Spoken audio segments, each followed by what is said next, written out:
Assalamualaikum warahmatullahi wabarakatuh. Kembali lagi dengan saya Nur Hasana. Saya adalah mahasiswi dari Universitas UIN Suska Riau, jurusan Pendidikan Ekonomi, Fakultas Tarbiyah dan Keguruan. Baiklah, di video kali ini saya akan membuat video mengenai politik dan strategi nasional untuk memenuhi salah satu tugas mata kuliah Pendidikan Kewarganegaraan. Sebelum menyaksikan video saya, jangan lupa like, comment, and subscribe.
Baiklah, yang pertama saya akan menjelaskan apa itu pengertian politik dan strategi nasional.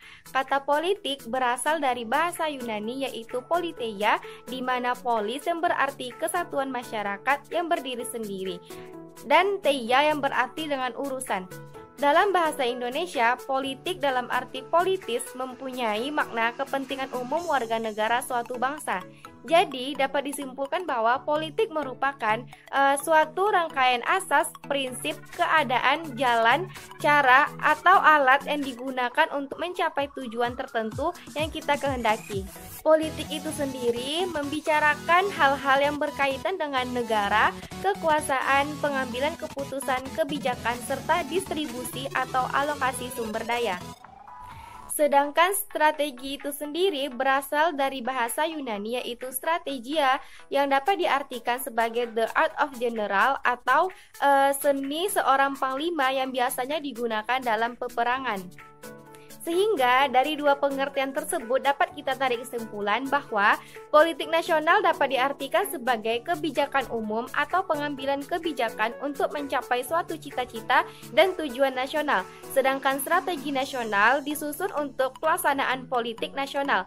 Jadi strategi nasional adalah cara melaksanakan politik nasional dalam mencapai sasaran dan tujuan yang ditetapkan oleh politik nasional.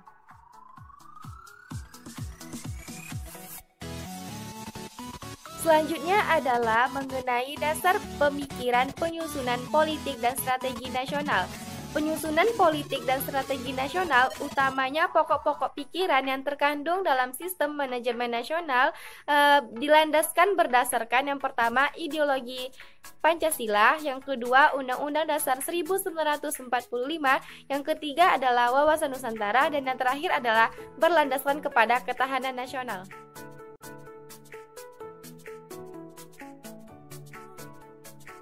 Baiklah, yang selanjutnya adalah mengenai penyusunan politik dan strategi nasional.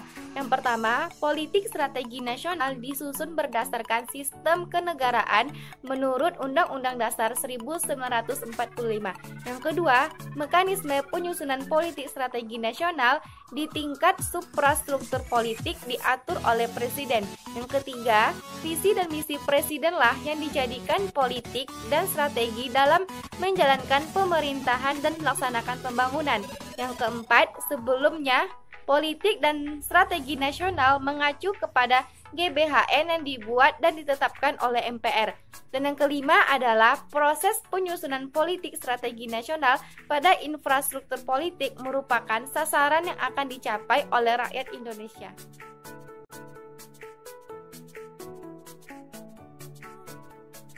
Baiklah, pembahasan selanjutnya adalah mengenai stratifikasi politik nasional. Stratifikasi politik nasional dalam negara Republik Indonesia dibagi menjadi 5. Yang pertama, tingkat penentu kebijakan puncak, di mana kebijakan puncak ini meliputi kebijakan tertinggi yang menyeluruh serta nasional dan mencakup penentuan undang-undang dasar. Yang kedua, tingkat kebijakan umum, di mana lingkupnya nasional dan berisi mengenai masalah-masalah makro strategi guna mencapai idaman nasional dalam situasi dan kondisi tertentu. Yang ketiga, tingkat penentu kebijakan khusus, di mana merupakan kebijakan terhadap suatu bidang utama pemerintah. Wewenang kebijakan khusus ini dipegang oleh menteri. Yang keempat adalah tingkat penentu kebijakan teknis. Kebijakan teknis meliputi kebijakan dalam satu sektor di bidang utama dalam bentuk prosedur serta teknik untuk mengimplementasikan rencana, program, dan kegiatan. Dan yang terakhir adalah tingkat penentu kebijakan di daerah.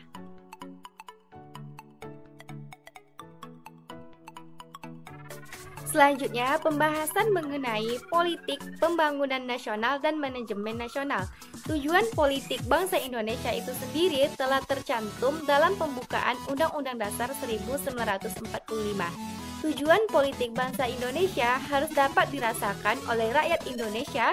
Pembangunan di segala bidang perlu dilakukan dengan berpedoman pada pembukaan Undang-Undang Dasar 1945 alinea keempat. Politik pembangunan sebagai pedoman dalam pembangunan nasional memerlukan keterpaduan tata nilai, struktur, dan proses. Baiklah, selanjutnya saya akan menjelaskan apa itu makna dari pembangunan nasional. Pembangunan nasional merupakan usaha yang dilakukan untuk meningkatkan kualitas manusia dan masyarakat Indonesia secara berkelanjutan. Pembangunan nasional mencakup hal-hal yang bersifat lahiriah maupun batiniah. Tujuan pembangunan nasional adalah sebagai usaha untuk meningkatkan kesejahteraan seluruh bangsa Indonesia. Pelaksanaannya bukan hanya menjadi tanggung jawab pemerintahan, tetapi juga merupakan tanggung jawab warga negara Indonesia. Setelah mengetahui apa itu pengertian pembangunan nasional, saya juga akan menjelaskan apa itu pengertian manajemen nasional. Manajemen nasional merupakan suatu sistem atau yang biasa juga disebut dengan sistem manajemen nasional. Sistem manajemen nasional merupakan perpaduan antara nilai, struktur, dan proses untuk mencapai daya guna dan hasil sebesar mungkin dalam menggunakan sumber dana dan sumber daya nasional demi mencapai tujuan nasional.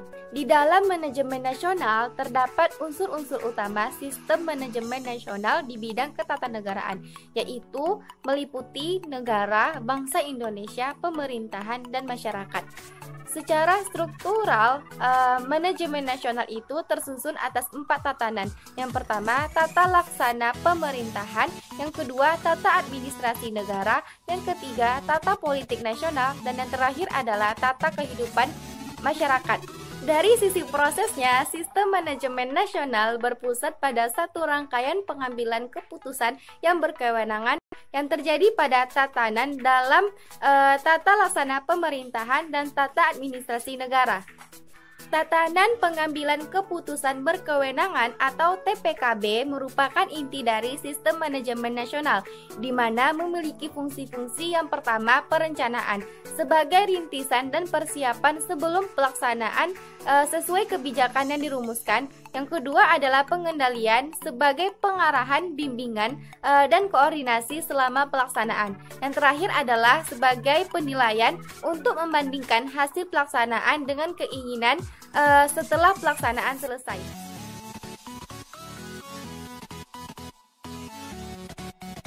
Baiklah, selanjutnya saya akan menjelaskan implementasi politik dan strategi nasional. Yang pertama adalah implementasi politik dan strategi nasional di bidang hukum, yaitu 1. Untuk mengembangkan budaya hukum di semua lapisan masyarakat untuk terciptanya kesadaran dan kepatuhan hukum dalam kerangka supremasi hukum dan tegaknya negara hukum. Yang kedua, menegakkan hukum secara konsisten untuk lebih menjamin kepastian hukum, keadilan, kebenaran, supremasi hukum, serta menghargai hak asasi manusia. Yang ketiga, melanjutkan ratifikasi konvensi internasional terutama yang terkait dengan hak asasi manusia sesuai dengan kebutuhan dan kepentingan bangsa dalam bentuk undang-undang. Yang kedua adalah implementasi politik dan strategi nasional di bidang ekonomi, yaitu yang pertama adalah mengembangkan sistem ekonomi kerakyatan yang bertumpu pada mekanisme pasar yang berkeadilan dengan prinsip persaingan sehat dan memperhatikan pertumbuhan ekonomi, nilai-nilai keadilan, kepentingan sosial, dan kualitas hidup, serta pembangunan berwawasan lingkungan dan berkelanjutan sehingga terjamin kesempatan yang sama dalam berusaha dan bekerja, perlindungan hak-hak konsumen, serta perlakuan yang adil bagi seluruh rakyat. Yang kedua, untuk mengembangkan persaingan yang sehat dan adil, serta menghindari terjadinya struktur pasar monopolistik dan berbagai struktur pasar distortif yang merugikan masyarakat. Yang ketiga adalah mengoptimalkan peranan pemerintah dalam mengoreksi ketidaksempurnaan pasar dengan menghilangkan seluruh hambatan yang mengganggu mekanisme pasar melalui regulasi, layanan politik, subsidi, dan intensif yang dilakukan secara transparan dan diatur oleh undang-undang. Yang ketiga adalah implementasi politik dan strategi nasional di bidang politik. Yang pertama adalah untuk memperkuat keberadaan dan kelangsungan negara kesatuan Republik Indonesia yang bertumbuh pada Kebhinneka Tunggal Ikaan untuk menyelesaikan masalah-masalah yang mendesak dalam kehidupan bermasyarakat, berbangsa, dan bernegara. Perlu upaya rekonsiliasi nasional yang diatur dalam undang-undang. Yang kedua adalah untuk menyempurnakan Undang-Undang Dasar 1945 sejalan dengan perkembangan kebutuhan bangsa, dinamika, serta tuntutan reformasi dengan tetap memelihara kesatuan dan persatuan bangsa serta sesuai dengan jiwa dan semangat pembukaan Undang-Undang Dasar 1945. Dan yang ketiga adalah untuk meningkatkan peran Majelis Permusyawaratan Rakyat dan lembaga-lembaga tinggi negara lainnya dengan menegaskan fungsi, wewenang, dan tanggung jawab yang mengacu pada prinsip pemisahan kekuasaan dan tata hubungan yang jelas antara lembaga eksekutif, legislatif, dan yudikatif.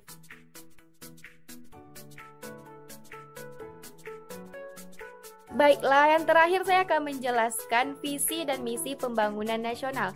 Visi pembangunan nasional adalah yang pertama, terwujudnya kehidupan masyarakat, bangsa, dan negara yang aman, bersatu, rukun, dan damai. Yang kedua, terwujudnya masyarakat, bangsa, dan negara yang menjunjung tinggi hukum, kesetaraan, dan hak asasi manusia. Yang ketiga, terwujudnya perekonomian yang mampu menyediakan kesempatan kerja dan penghidupan yang layak, serta memberikan fondasi yang kokoh bagi pembangunan yang berkelanjutan. Sedangkan misi pembangunan nasional adalah yang pertama, mewujudkan Indonesia yang aman dan damai. Yang kedua, mewujudkan Indonesia yang adil dan demokratis. Dan yang terakhir adalah mewujudkan Indonesia yang sejahtera. Baiklah teman-teman, sekianlah penjelasan saya mengenai politik dan strategi nasional. Apabila ada kekurangan dan kesalahan kata-kata, saya minta maaf. Saya akhiri dengan wabillahi taufiq walhidayah. Wassalamualaikum warahmatullahi wabarakatuh. Jangan lupa like, comment, and subscribe. Sampai jumpa di next video. Bye-bye.